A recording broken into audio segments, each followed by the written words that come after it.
दोस्तों इस बार होली के त्योहार को लेकर कंफ्यूजन बना हुआ है कि इस बार होली कब है, क्योंकि आप होली को गूगल में सर्च करोगे तो आपको तारीख मिलेगी 19 मार्च, लेकिन शास्त्रीय मान्यताओं के मुताबिक होली की डेट अलग आ रही है। पंचांग के अनुसार जो हिंदू पंचांग हमारा, उसके मुताबिक होली की तारीख अलग है। आइए जानते हैं कि नियम और ग्रंथों के अनुसार होली का त्योहार इस बार कब है, होलिका दहन कब मनाया जाएगा और होली के दूसरे दिन जो धुरंडी का त्योहार होता है, रंगों का त्योहार, रंग खेलते हैं उस दिन, वो किस तारीख को रहेगा। और इसके अलावा शीतला सप्तमी, शीतला अष्टमी का जो त्योहार आता है होली के 7-8 दिन बाद, वो किस तारीख को है और इनके क्या शुभ मुहूर्त और समय रहेंगे। आइए मैं आपको फटाफट से 2 मिनट में सारी इन्फॉर्मेशन कंप्लीट बता देता हूँ। जी हाँ, होली की बात करें दोस्तों तो हिंदी तिथि के मुताबिक तो होली का त्योहार हर साल फाल्गुन मास की पूर्णिमा तिथि को मनाया जाता है, राइट। और फाल्गुन मास की पूर्णिमा के ही दिन होलिका दहन भी किया जाता है। होली क्यों मनाते हैं ये तो आप अच्छी तरह से जानते होंगे, क्योंकि बालक प्रहलाद को लेकर होलिका अपने वरदान का गलत फायदा उठाने के लिए बालक प्रहलाद को अपनी गोद में लेकर होलिका आग में बैठ जाती है, लेकिन फिर भी भगवान के चमत्कार से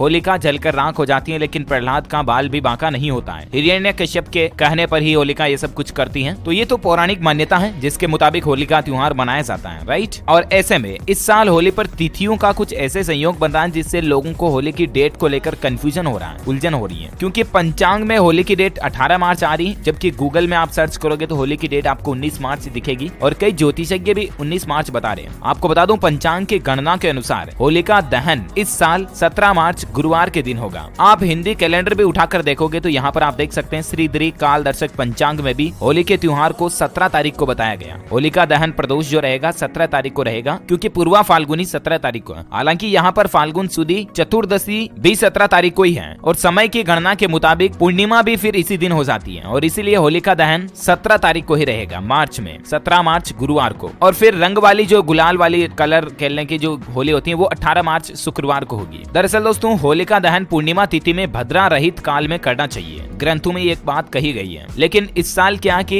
इस नियम में ही उलझन आ रही है और इसीलिए 17 मार्च को प्रदोष काल में होलिका दहन का उत्तम समय रहेगा, क्योंकि इस साल 17 तारीख को प्रदोष काल में भद्रा है और मध्य रात्रि में भी भद्रा का साया बना हुआ है। इसके साथ ही अगले दिन प्रदोष काल से पहले ही पूर्णिमा समाप्त हो जा रही है और ऐसे में धर्म सिंधु के एक अन्य नियम के मुताबिक जिस दिन प्रदोष काल में पूर्णिमा हो उस दिन भद्रा मुख काल को छोड़कर होलिका दहन कर लेना चाहिए। और यही वजह है, इसी नियम के अनुसार इस साल 2022 में होलिका का दहन चतुर्दशी के दिन ही रहेगा 17 मार्च को, जबकि पूर्णिमा 18 मार्च को है। लेकिन ये प्रदोष काल की वजह से सारा काम डिसमिस हो रहा है और इसीलिए होली 17 तारीख को रहेगी। 17 मार्च की शाम को होलिका का दहन होगा। होलिका दहन का शुभ मुहूर्त रहेगा शाम 6:33 से रात 8:58 तक। इस दौरान प्रदोष काल में होलिका का दहन किया जाना शास्त्रीय सम्मत रूप से अति उत्तम होगा, क्योंकि इस समय भद्रा का साया नहीं रहेगा और बाकी फिर 18 मार्च को भद्रा लग रहा और भद्रा जब समाप्त होगा उससे पहले पूर्णिमा ही समाप्त हो रही है। तो ये कुछ पंचांग के नियमों का चक्कर पड़ रहा है और इसी के कारण होली इस बार 17 मार्च शाम को रहेगी, ठीक है ना। और 18 मार्च को रंगों वाली होली रहेगी, धुरंडी जिसे अपन कहते हैं। अब बात करें शीतला अष्टमी कब रहेगी, जो कि जनरली होली के 7-8 दिन बाद होती है और वापस इस दिन रंगों का त्योहार, रंग खेले जाते हैं, गुलाल वगैरह लगाई जाती है शीतला अष्टमी पर भी और पकवान बनाए जाते हैं अलग अलग तरह के जिन्हें ठंडा करके खाया जाता है, राइट। तो जो शीतला अष्टमी जो रहेगी ना दोस्तों वो रहेगी 25 मार्च शुक्रवार को। शीतला सप्तमी रहेगी 24 मार्च गुरुवार को। हिंदू पंचांग के मुताबिक ये आप कैलेंडर में भी तारीख अपडेट देख सकते हैं। तो कुल मिलाकर के जो शीतला अष्टमी का त्योहार रहेगा वो 25 मार्च शुक्रवार के दिन रहेगा। इस दिन माता शीतला का विधि विधान से पूजन और व्रत किया जाता है और इस दिन पूजा के समय माता शीतला को खास तौर पर मीठे चावल का भोग लगाया जाता है, जिसे एक दिन पहले ही हम सप्तमी के दिन ही साफ सफाई से तैयार करते हैं। मतलब शीतला सप्तमी के दिन खाना बनाया जाता है और ऐसी मान्यता है कि दूसरे दिन शीतला अष्टमी के दिन माता को बासी भोजन का भोग लगाया जाता है और इसीलिए ठंडा खाने का भोग लगाया जाता है, राइट। तो कुल मिलाकर के खाना पानी जो रांदा पोवा रहेगा ना वो रहेगा एक दिन पहले 24 मार्च को शाम के समय शीतला सप्तमी के दिन, और उसके दूसरे दिन 25 मार्च को शीतला अष्टमी का पूजन हो जाएगा और शीतला माता को भोग भी लगा दिया जाएगा और जो रंगों का त्योहार वगैरह है वो सब भी मना लिया जाएंगे। ओके, तो